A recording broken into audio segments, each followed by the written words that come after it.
Jazzcast Pros. What do you do when you're living the dream life? You have the perfect job, the perfect house, finances are stable, everything feels great in the outside, but inside there's no joy, nothing is lighting you up. What do you do? How do you take control of your life and your future? Stay tuned for our next conversation with our special guest who shares some intimate details on how she rekindled her love for life. Welcome to Fearless Fridays with Maryann, the podcast to help you get unstuck, heal your inner child, and reshape your future. I am your host, Maryann Rivera-Dannert, and with over 10 years of experience as a coach, author, speaker, and owner of MRD Empowerment Solutions, I use my personal life experience with trauma, healing, and rediscovery as a catalyst for personal growth. My mission is to empower you to discover and unlock your full potential, paving the way to a life marked by freedom and balance. Together, we'll tackle the tough stuff and find the strength within to rise above. And today we have another amazing guest with us. So without further ado, let's bring her on and get started. Hello, how are you? I'm well. How are you today? Good, thank you. Awesome. So let's get started. Tell us your name and a little bit about yourself. My name's Karsta Marie. I am all things personal development. I speak, I coach, I've written some books, and it really is my mission to empower women to live their life in a way, like by their own design. I always say by your design, not by default, right?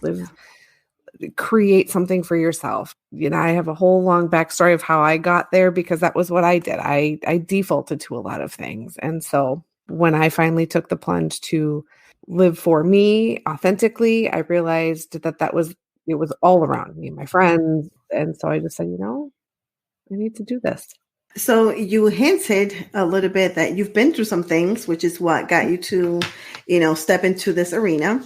Yep. So share a couple of those things. And what was that process like for you to get to where you are today? Yeah. So it's been a pretty long and bumpy ride, if I'm being honest. So my childhood was on the tumultuous side. We had some turmoil, some things that happened.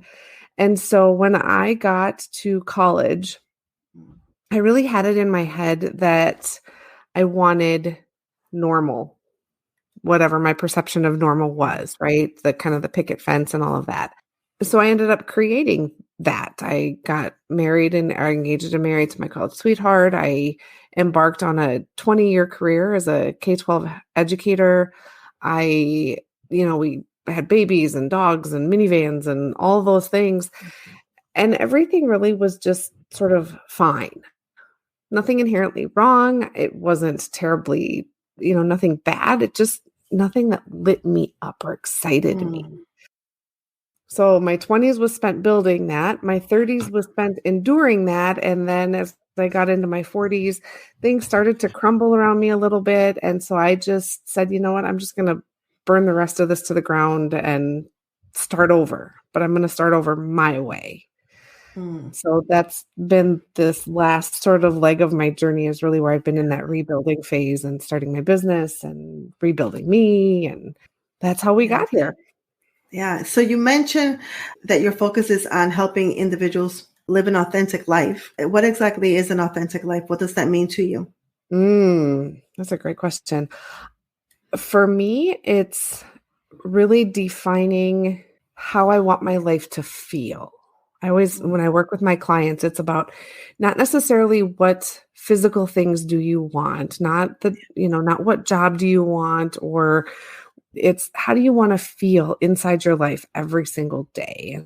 And I really work on tapping into that every morning. I say, okay, how do I want to feel today? And is that moving me towards my goals? Is it moving me towards my higher purpose? Is it moving me towards that sort of that big picture I have for my life? And again, in terms of how I want to feel, because a lot of us, I think we chase these things, not just material, but the status or the material or the job or whatever, because we want to feel a certain way. Yeah.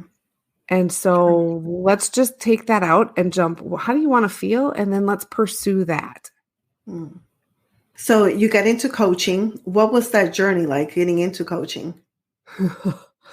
I jumped headfirst right out of my career with zero clue what I was doing. I knew how to coach. There was part of my teaching career that involved coaching. And so I knew kind of the process of coaching. And somebody said, well, you should be a life coach. And I went, okay, that sounds good. Let's do it. And so I jumped headfirst. And like I said, it's been a little bit bumpy, right? Right.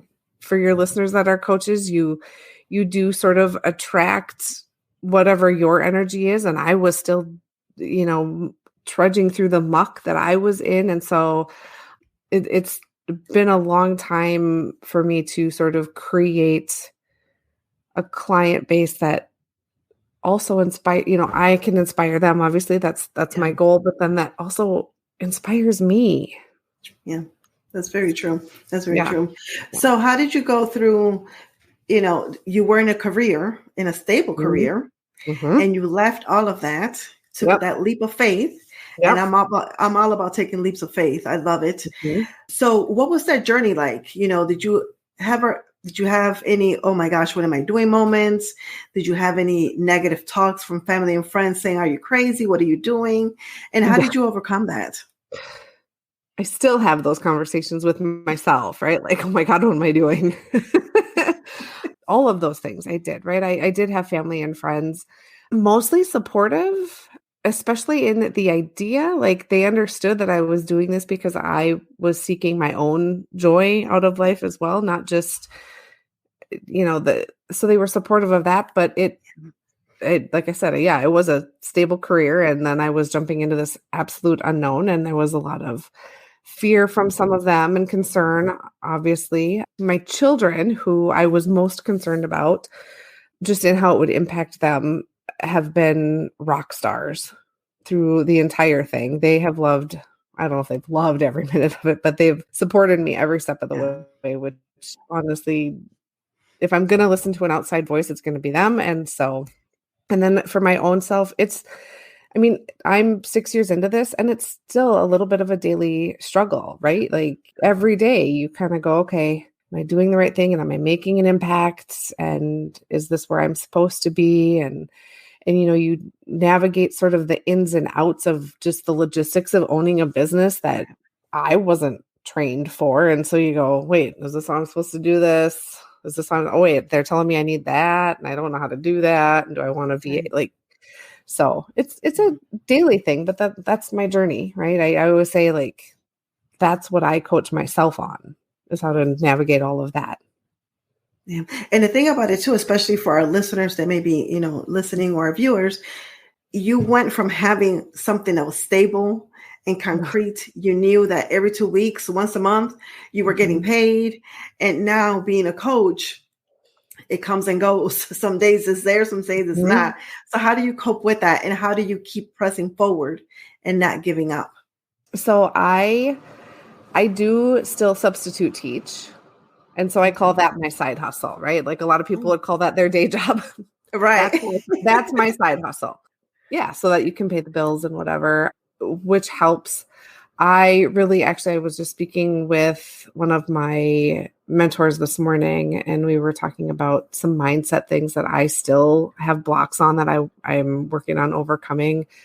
I think for me, the most important thing is that when I started this, I had this vision of what my life was going to look like. And I have been so grounded in that. And then, of course, it's morphed and it's, changed a little bit here and there. But that vision really drives me, and I hold firm to that. And that's actually one of the first things I do with all of my new clients is we do this visualization exercise. I think it gives them a clearer picture. There's brain research that says that those kinds of strategies actually get your neurons firing, and you get clarity on goals and things like that, and you can actually achieve your goals better. And so I just really keep that front and center. And then as best I can each day, it's making decisions that move me towards that goal. I love that. I love that. Mhm. So you spoke about when you were doing full-time teaching, Mhm. and with having the house, the minivan and everything was fine.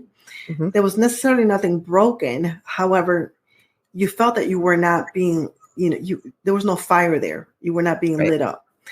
So are you being lit up now? And how does that feel compared to where you were at before? Yeah. So I always say back then I had sort of that paper perfect life. Like if you looked at it on paper, you'd be like, oh, she's got it all together. She's got it going on. She's good. But I mean, and like I said, it was fine, but I wasn't lit up in here. Yeah. Now it's like the exact opposite. If you looked at my life on paper, you'd be like, that is a whole hot mess express, right? Like, because I've got like, I, my mom will call, she'll be like, wait, are you substituting today? Like, my schedule's all kinds of crazy. And, like you alluded to a little bit ago, like it's not always stable. And so there's days, weeks, months where you're like, ooh, rent. Okay. Grocery, there's times when that happens, but I won't say I love every second of it because those challenges are difficult, but I do love every second of it too. Like I am so lit up and I'm Yeah. so inspired again by that vision. And pieces of what I had envisioned are manifesting themselves. Like I recently became an empty nester and downsized into this adorable little studio that I live in now that I love. And I've got a view of the lake, which I love because I love water. And so it's like seeing those pieces come in. Yeah, it excites the heck out of me. I love it. Is Yeah. there something on, your vision board Mhm. that, you're manifesting that has not come to fruition just yet, but it's almost Yeah. there. You can taste it. Oh my gosh, that's a great question. Yeah, I started doing more speaking and I love doing that. And I had a contracted position this summer where I did a series of small speaking engagements and I absolutely love it. And so I want to be on a big stage someday. I That's love it. that's the next thing. Yeah, Yeah. that's awesome. Do you have a picture of you in that audience holding that microphone? I do actually. Yeah. Yeah. I do. And that's important to and that's important Mhm. because I learned this years ago when I attended a vision board party class, Mhm. that it's just not to have the car or be at the Right. beach. Put a picture of your face in that Mhm. moment. So Yeah. like that, your brain, the more you see it, you can actually feel it and put some emotion behind it. Right. I actually Yeah. run a vision board workshop every year as we get like November, December, end of the year. And one of the things we really talk about in there is pulling images that elicit the same feelings because we start with that visualization exercise that I do. And then we talk about pulling images that elicit those same emotions too, right? Like, yes, Yeah. put your face on it, but also, again, it's not just the car. Find an image that really elicits the feeling that you want from the car or, whatever. And I've talked a lot about in that workshop that my vision board hasn't changed a lot in the last probably 3 or 4 years.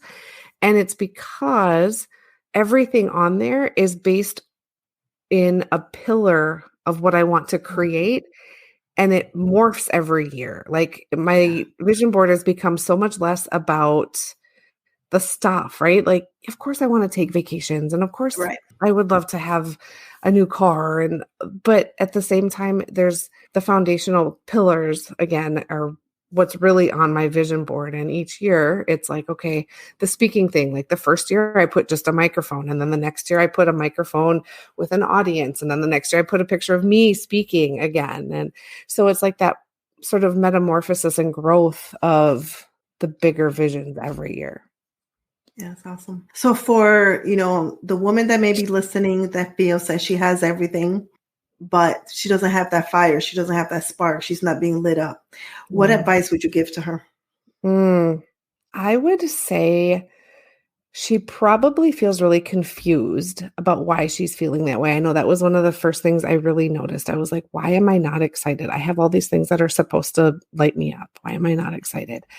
And so I would tell her if she's into meditation and visualization, sit down and do that. Just really tap into what it is you want to feel. And you have to give yourself permission to do that, because it's really scary, because you're like, but I have everything. And if I envision this new life, you have to give yourself permission. And if that's too scary, just start by sort of entertaining the daydreams that you do already have, because you have them. When you're sitting in your cubicle or wherever you're at work and you're dreading the day, or you wake up in the morning and you're dreading the day, you get these little nudges, you get these little mini visions, these, again, daydreams, God winks, whatever you want to call them, about something else.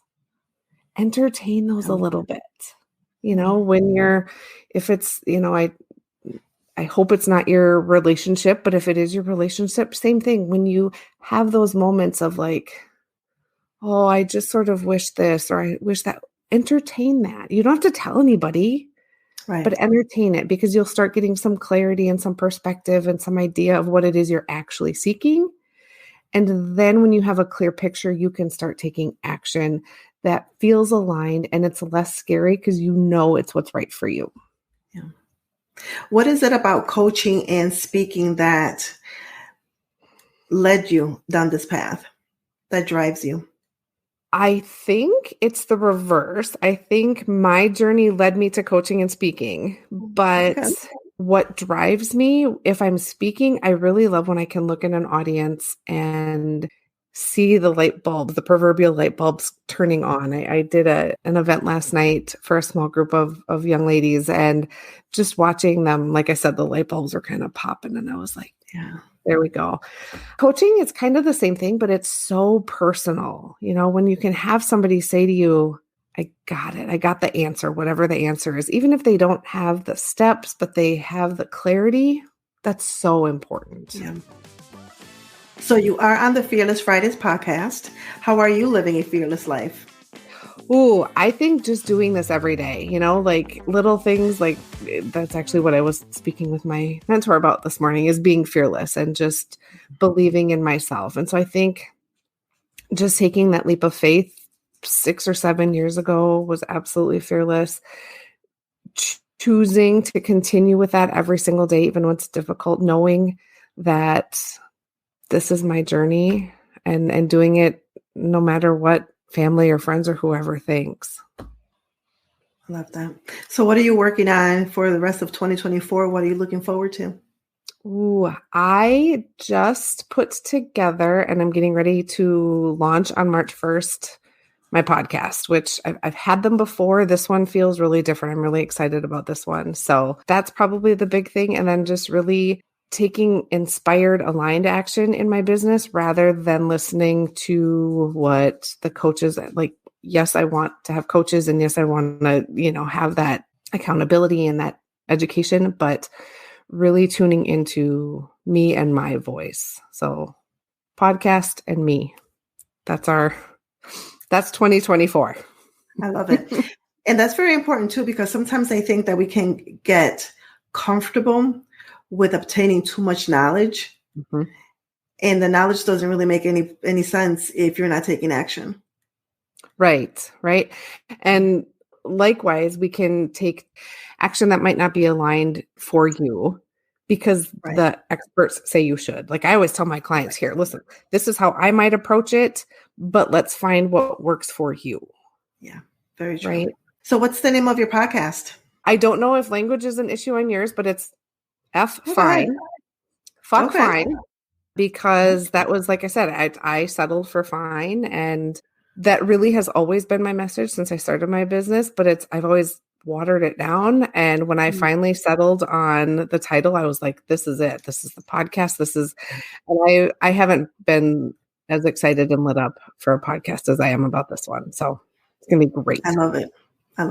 And that's another thing too, that I want our listeners to grasp onto, is that sometimes when you're thinking about a decision, you know that it's the right one, or you're heading down the right path when you feel light about it, when you're not second guessing yourself about it. Right. And I think the other piece too is you don't have to be in a rush.